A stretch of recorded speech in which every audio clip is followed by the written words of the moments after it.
In this video, we're just going to go over all the things you should do to check over any used car you buy, just to make sure there's no hidden surprises, any mechanical issues, cosmetic stuff, and also just to go over anything you might want to change with the car. So the first thing you should always do when you get a new car is give it a good wash, because that'll just initially highlight any cosmetic issues, and it sort of gets you up and close to the car and looking at all the different sections, so you can sort of identify things might not be quite right or quite how you want them, and things you might want to change. So first thing we're going to do is get this thing cleaned up, because it's really grubby at the minute.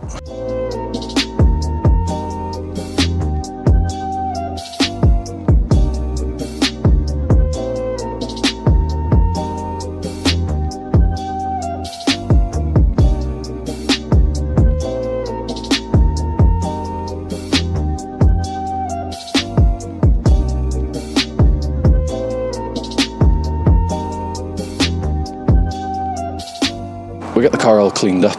It's looking much better now, and I've sort of been able to go around and assess a few different things that aren't quite right, or just I want to change. One thing I did before we started was already put on the wind deflectors.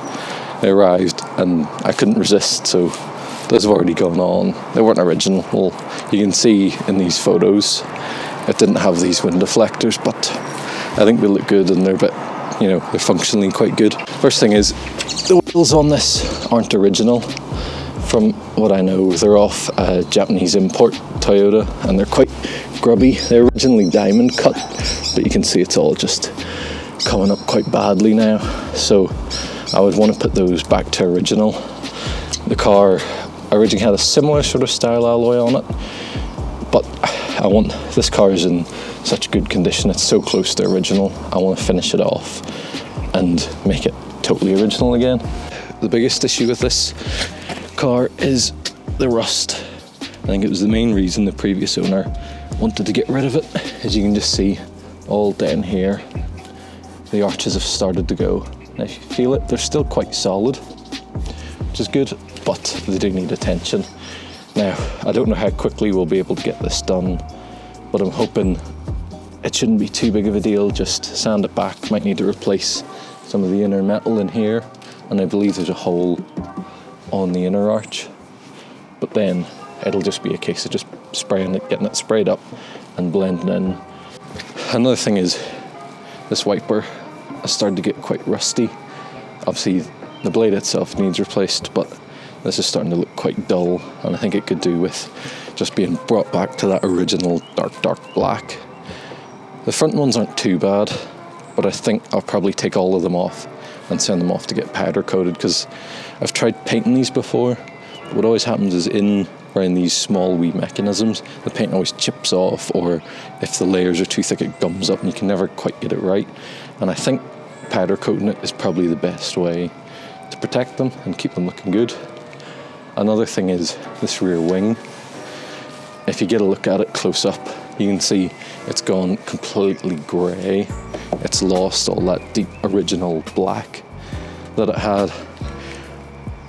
I know there's a lot of different ways you can try and sort of patch this up and get it to look reasonably like it used to be, and obviously there's back to black products you can buy off the shelf and all that sort of thing, but they only last so long. I know that people have used heat guns to draw out some of the oils from the plastic, and I think it just sort of very slightly melts the plastic, but again, it fades after a certain amount of time. So I think the best thing to do is just take it off and spray it black, and it'll hopefully hold in that colour for a while. Same on this side. In the inner arch down here, you can see there's a wee bit of rust starting. It's not as bad as the other side, but of course once we start tackling it, we should just get rid of everything we can find. Overall the car's very good. You can see this ridge is nice and clean. There's just a few wee bits here and there that need taken up. There's a couple of scratches and things around the car. You can see there's a scratch right here. Come in. It looks like someone at some point has keyed the car down there. It might not come up so well on the camera. It's fairly minor. I might try and touch it up or something, but it's not a massive issue. On the interior, there's not too much I want to change. You can see it's got the original stereo, the steering wheel and everything is in really, really good condition. All the controls, everything are really nice. The only thing that's gone is the gear stick. You can see the finish on it's come off and the leather around it is starting to just fade away, and it hasn't got any holes in it yet, but it's on its way. Toyota do still sell these, but I think they're about £170, so I don't know if I'm prepared to fork out for that kind of money. That about covers all the cosmetic issues I have with the car. The next thing you want to go into checking is all the different mechanical things, just to make sure when you're out there driving around that it's all safe and there's no major issues that might surprise you. First of all, in the engine bay, you just want to take a general look. Do you see anything that looks out of place? You know, if you look along this crash structure, are there any bends in it? Any rust that might be holding some structural? You can look in the chassis legs down here and check for rust, and also check to make sure they look straight and there's no previous damage. In this case, everything looks perfect. I can't find any rust or anything. It's all in really good condition. Another thing is just go through and check out all your fluids. First you want to check your coolant, make sure there's something in there, and just sort of try and observe the colour. You can give it a smell. It should smell quite sweet. You can't test it, but I haven't got a tester on me. But it should sort of be red in colour, sweet, and you should sort of just feel the glycol in your hand. It sort of feels sort of a bit sugary, and obviously that it's filled all the way, because what can happen if it starts to drain out, the car will be driving perfectly fine, you'll have no idea anything's gone wrong, but once the coolant level drops to a certain degree, the water pump can no longer pick up any coolant. So you'll have some coolant sat in your radiator. It'll probably be if it drops below this line here. You'll have coolant sat in your radiator that isn't making it to the engine. It can't circulate. So then the coolant in the engine heats up and heats up and heats up. And you'll find all of a sudden your temperature gauge will just shoot to the roof. And at that point, it's sort of too late. So you need to keep an eye on that and make sure you've got enough coolant in there, even if it's not proper coolant. Next thing is washer bottle. This is less critical, but it's nice to have washer fluid. You can see on the side here, you can see the level, and you can even just look straight in. We've got about a third left on that, and it'll be grand for now. Power steering fluid, again one that's not critical to have, but you just want to make sure on the side the level's okay and that you don't see anything missing or any holes or anything there. Next up, brake fluid. So with the brake fluid, you can see there's a level on the side. You just want to make sure it's reasonably full. And when you pull the cap off, you can see that fluid's quite clear and it's a nice sort of colour. Now you don't want to be dipping your finger or anything in there, because you don't want to get dirt into that system, because there's lots of tiny valves in there, and if any of those get clogged with dirt, your brakes might not work correctly. One thing is if you're driving and you find the brake feels very soft, well, if it's very soft, there may be air in the system.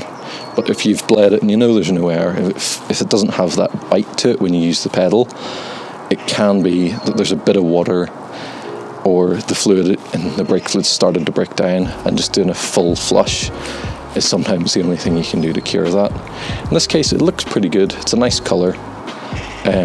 So I think it's okay. The car's braking well and everything at the minute. And the last thing is oil. You want to get just some sort of cloth, tissue, anything.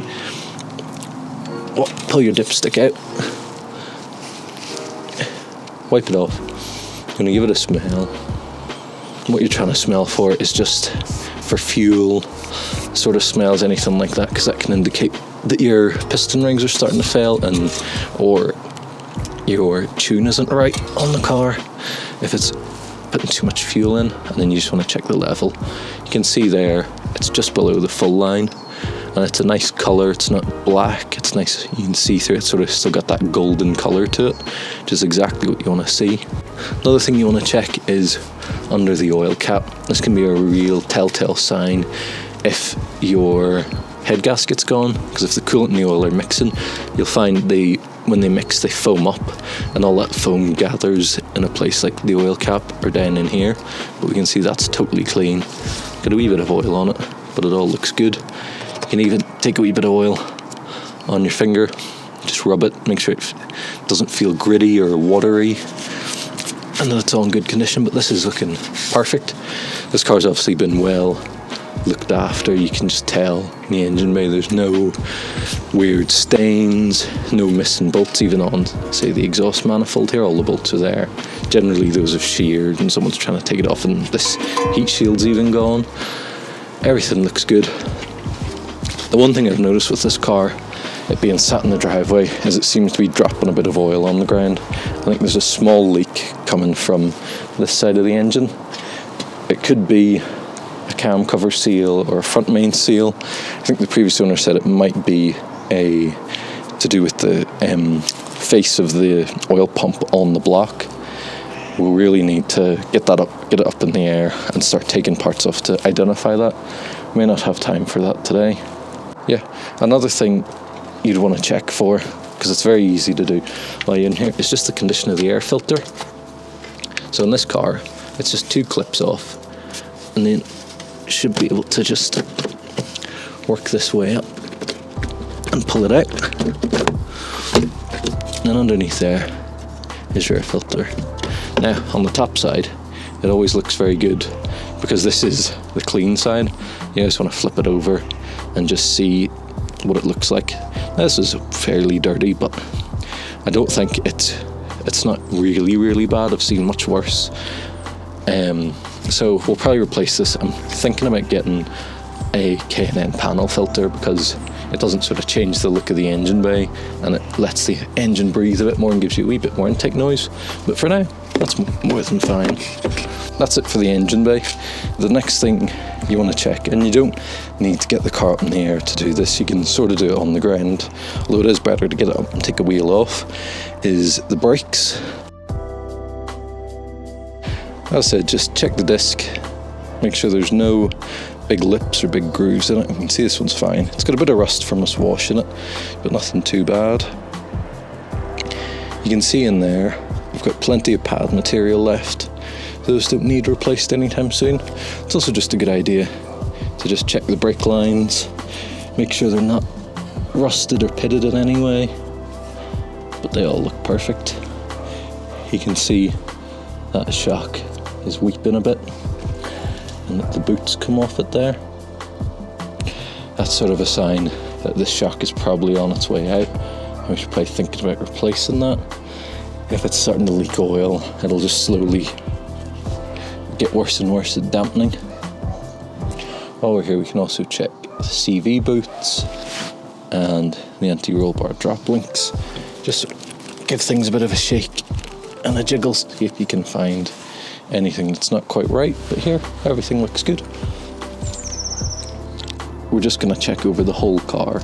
The rust, the main areas on these are the sills. Now, if you wanted to do a really thorough check, you would jack up the car and check the whole underside for any holes, but just initially to get a look. But you're just checking all these areas, feeling for any bubbling or rust, and you also want to check on this side, see if you can feel any holes or any weakness, anything that might crunch. But on this car it all feels very solid, very good, which is brilliant for a car this age. Now, we've already checked the engine bay for rust, but one more problem area is in the boot, under the carpet. We're in the boot now, and basically, if you can check down in the pockets here, definitely have a look. But sort of what's going on here is indicative of the whole car, really. A lot of times what can happen is the seal that surrounds the boot can leak. Water gets in here, and it sits in down here and just rots and rots away. Now, it looks all very, very clean, However, when I feel it, it feels very rough. You can see there's some bits where paint's even gone through. There's no rust here to worry about, but I wonder if, because this is so scratchy, if in the past someone has been through and sort of taken any rust out and painted over it. But it all looks very nice, and there's nothing to be worried about in here at the moment. Right, so the next thing you want to do is just start the car up, and it's mainly just having a listen. You want to see, is there any weird noises on startup? Does it start quickly? Does the starter sound very slow, or is it quick as well? Just to see, is there any parts that could sort of be starting to give some bother.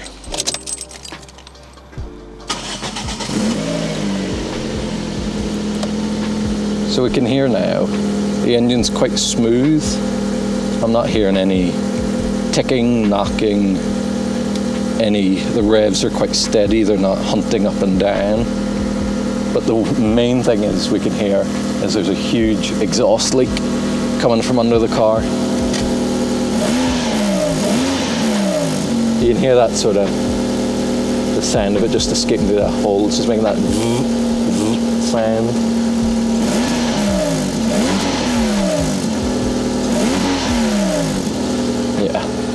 And you can actually hear the sound of the exhaust isn't coming from back towards the end of the car, it's coming from right under where my door is. So that'll need to be changed. And we're also just flip the throttle a bit and just see, does it pick up okay? Is there any stutter, any hesitation? But in this car, engine-wise, it seems perfect. We just have that hole in the exhaust. The other thing we want to check while the car's running, because this car has vacuum-assisted brakes, is do the brakes feel okay? You want that resistance. You shouldn't be able to just put your foot to the floor. You should feel that resistance in the pedal, just as an indication that there isn't any air in the system, and that when you take it out for a drive, the brakes actually will work. But yeah, just switch it off here. The last thing we're just going to check is the tyres. What we're just looking for here is, the main thing is that this groove in the tyre is deep enough. There's certain legal requirements that differ country to country, but generally you can see these bumps that go across. As long as there's tread above those, and those bumps, like right here, aren't level with the tread, it's generally legal. Another thing we want to look for is uneven wear. So you can see in this tyre, each of these three grooves is about the same sort of depth. Sometimes you might find inside of the tyre is bald, or the outside is bald, but the other is okay. And that would indicate there's an issue with the alignment. And check, obviously, all four corners. But in this case, everything looks good with the tyres. They're still very legal. But as I said, I'd like to change these wheels for something standard. So at the end of the day, it's quite irrelevant.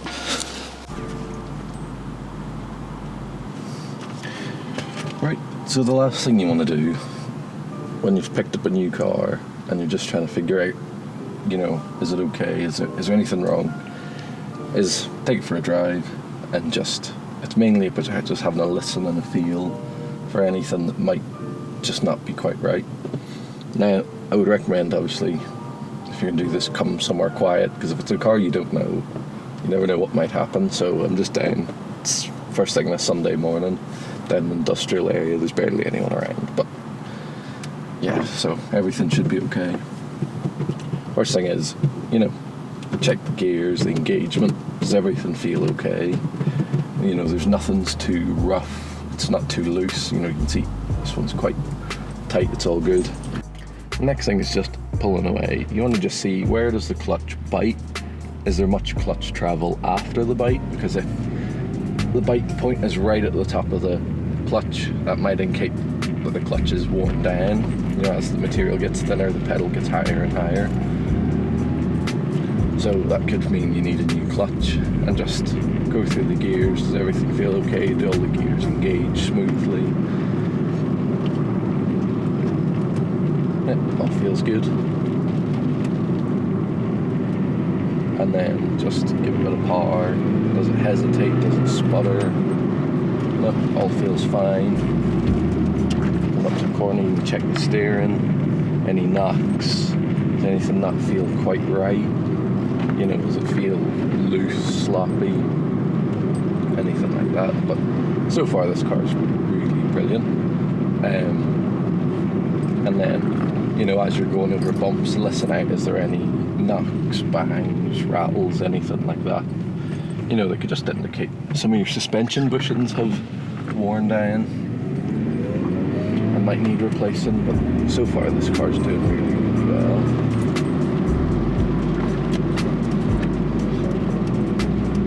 Got a rough bit of road here, so it'll tell us, you know, is there any knocks or bangs. You also want to feel around as you're going over bumps, like speed bumps, all that. You know, is the car bouncing a lot? That could be shocks have gone, something like that. You know, it should sort of dip and rebound, not bounce around, anything like that. This is a really rough bit of road, so you can see, you know, is there any issues with the suspension? Now, obviously, you won't be able to tell everything just off a wee drive like this, but it's just a good indicator if anything needs replaced or if the car's okay to drive. The other thing is, obviously, when the road's quiet, you've checked behind and all that, you just want to check the brakes. You know, is there a lot of travel before you're feeling any bite? Because that can maybe indicate a bit of air or bad fluid. You also then want to bring it up to speed and test the brakes pretty firmly. Does it hunker down well? You know, do you really feel like you've got confidence in the brakes? Is the pedal solid? Or, you know, in order to brake quite sharply, is your foot going to the floor?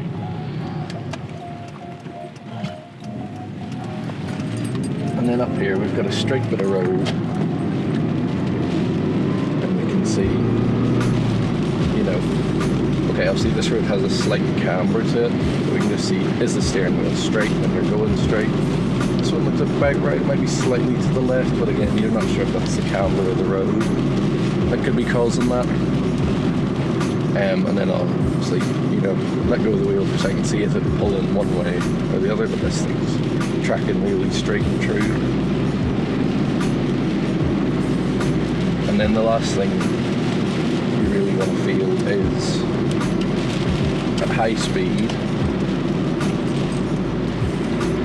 do we have any vibrations, or, you know, do we notice it's pulling a bit worse once we get up to speed? So I'm just heading off the motorway. Oh, there's a GR Yaris. Holy shit. Let's take a look at that. So the 50-60 is also a good chance to tell, you know, is the engine pulling well? Does it have plenty of power? Wide open throttle? Is it giving any bother? This is all okay, and you get to sort of test the higher gears a bit better. Then you can sort of, you just want to feel through the wheel. Is there any vibrations? Is it sort of, you know, pulling left and right? You can see this car's just driving absolutely perfect. Now that it's up to temperature, is it idle okay? Have the revs dropped to a reasonable level, somewhere between 750 and 1,000, or maybe 1,200 for some cars.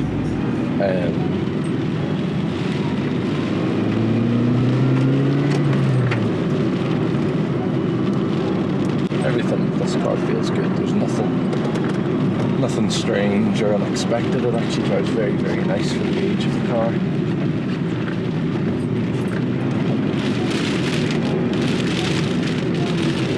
Sort of throw it through a corner or two and just feel the car has reasonable grip. Everything's looking good. Engine feels good.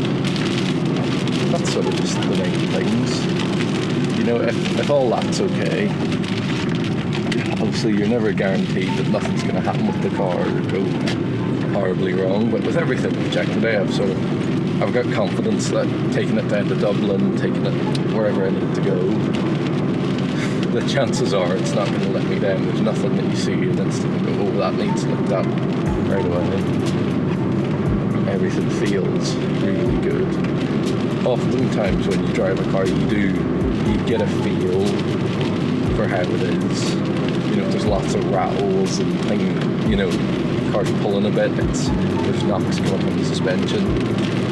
Not only does it reflect on the previous owner that maybe they didn't take great care of it, and it also, you just get a feel of a car quite quickly, I find, whether it's sort of a good egg or a bad egg. But you can tell with this car, the last owner was an enthusiast, and they just took really, really good care of it. Overall, I'm really, really happy with the G6, and we should have some videos coming out soon, just fixing up all the bits with the car that we identified here.